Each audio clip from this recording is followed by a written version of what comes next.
જય ભારત સાથીઓ, હું ડૉક્ટર મિતાલી સમોવા.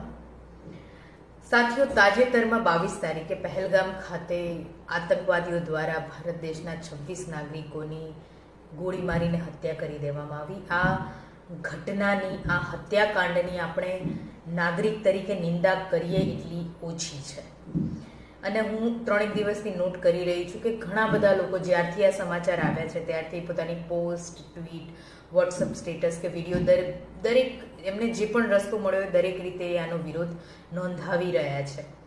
પણ આ બધામાં એક બાબત મેં નોંધ્યું છે કે ઘણા બધા એવા આઈડીઓ છે, ઘણા બધા એવા વ્યક્તિઓ છે કે જેઓ આ આખા ઘટનાક્રમમાં સરકાર ઉપર યુદ્ધ શરૂ કરી દેવા માટે અને પાકિસ્તાન ઉપર હુમલો કરવા માટે ભાવનાત્મક દબાણો કરી રહ્યા છે અને લોકોને ગેરમાર્ગે દોરી રહ્યા છે.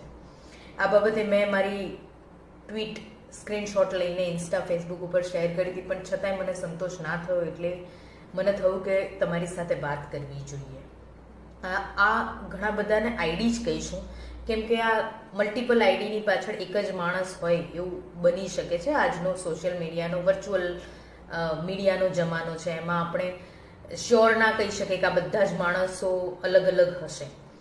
પણ આ જે બધા ફેક આઈડીઓ છે કે અસલ આઈડીઓ છે કે ગેરમાર્ગે દોરાયેલા મૂર્ખ માણસો કહીશું, એ બધા માણસો કે જે યુદ્ધની તરફદારી કરી રહ્યા છે, લોકોને યુદ્ધ કરવા માટે, સરકાર ઉપર દબાણ કરવા માટે પ્રોવોક કરી રહ્યા છે, એમની ભાવનાઓને ઉશ્કેરી રહ્યા છે, એવા લોકોમાં મેં ઘણી બધી મહિલાઓને પણ જોઈ.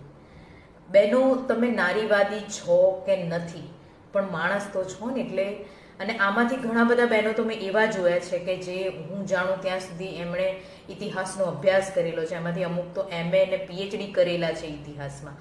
આવા લોકો જ્યારે ઇતિહાસનો અભ્યાસ કર્યા વગર એનો યુદ્ધનો સમાજ ઉપર શું સારી ખરાબ અસર થશે અને એણે યુદ્ધના કારણે સૌથી વધુ સમાજના કયા તબક્કાએ વેઠવાનું થશે, કોની ઉપર સૌથી વધુ અત્યાચારો થશે, કોણે નુકસાન ભોગવવાનું આવશે, એ બધું જ જાણતા હોવા છતાં એમાંથી ઇતિહાસમાંથી કશું ધડો લીધા વિના આડેધડ બસ લોકોને ભાવનાત્મક ઉશ્કેરણી કરતા જોયા. એટલે મારે આજે આ બોલવા માટે અહીંયા આવવું પડ્યું છે. મારે આ બહેનોને કહેવું છે અને એવા સંવેદનશીલ ભાઈઓને પણ કહેવું છે જે લોકોને દેશમાં સ્થિરતા અને શાંતિની કિંમત સમજાય છે. ઇતિહાસ ગવાહ રહ્યો છે એવા મુઠ્ઠીભર મૂર્ખ પુરુષોનો કે જેમણે પોતાની મહત્વાકાંક્ષાઓ સંતોષવા માટે અને પોતે લાંબા ગાળા સુધી કોઈ પણ વિસ્તાર, દેશ કે નાગરિકો ઉપર અધિકાર જમાવવા માટે, સત્તા જમાવવા માટે હંમેશાથી યુદ્ધોનો સહારો લીધો છે. પરંતુ એ દરેકે દરેક યુદ્ધોમાં બળાત્કારો સ્ત્રીઓના થાય છે બંને પક્ષે, બાળકો સ્ત્રીઓના મરે છે બંને પક્ષે, કેમ કે પુરુષોએ બાળકો પેદા નથી કરવા પડતા. એમને ખબર નથી કે એક બાળક પેદા કરવા માટે કેટલું પેઇન લેવું પડે, કેટલી પીડા સહન કરવી પડે, એક ઘર બાંધવા માટે કેટલી મહેનત કરવી પડે. એ આ મૂર્ખ મુઠ્ઠીભર મહત્વાકાંક્ષી પુરુષોને ખબર નથી હોતી. એમને બસ પોતે કોઈને કોઈ રીતે ઓથોરિટીમાં રહેવું હોય છે.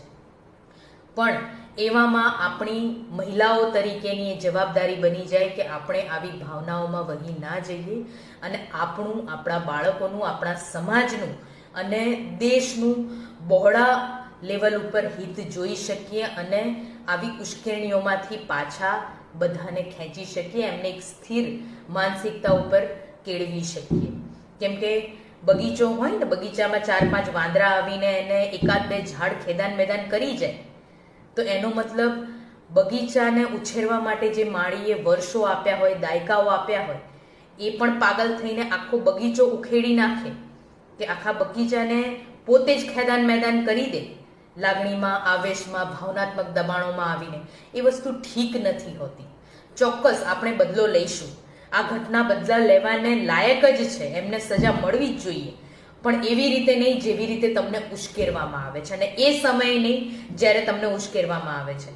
આપણે બદલો લેવાનો આપણી રીતથી લેવાનો, એની 1000 તરીકાઓ છે અને આપણી પાસે ઘણો સમય છે. પણ જ્યારે ખોટા માણસો, વિકૃત માણસો ઇન્ટેન્શનલી આપણને ઉશ્કેરતા હોય એ વખતે ક્યારેય ઉશ્કેરાવાનું નહીં. આપણે ચોક્કસથી બદલો લઈશું.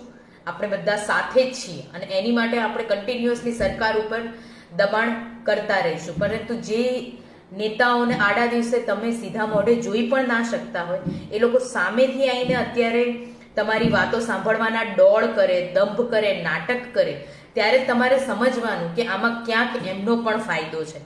બાકી આડા દિવસે તમારી કોઈ વાત સાંભળતા નથી, પણ આ સાંભળવા પાછળ, આ તમારી ગાળો સાંભળી લેવા પાછળ એમનો લાંબા ગાળાનો સ્વાર્થ હોય તો જ સાંભળે.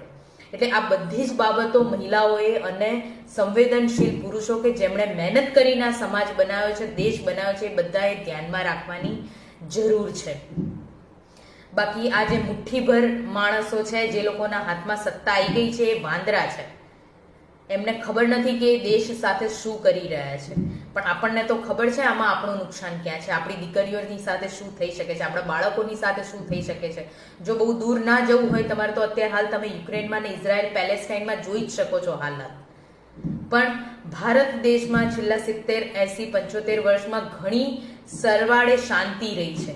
એટલે કદાચ આપણામાંના ઘણા બધા એવા જે નવરા અસામાજિક તત્વો છે કે જેમને શાંતિમાં મજા નથી આવતી, એમને કંઈ ને કંઈ હોય તોડફોડ કર્યા કરવી છે, નાના મોટા દંગા ફસાદ કરવા છે, ગેંગ વોર એમને કર્યા કરવી છે, કેમ કે એ નવરા છે, એમને બીજું કંઈ કામ નથી. એમને કશું એવું બનાવ્યું નથી કે જે છીનવાઈ જવાની, તૂટી જવાની કે ડિસ્ટ્રોય થવાનો એમને ડર હોય.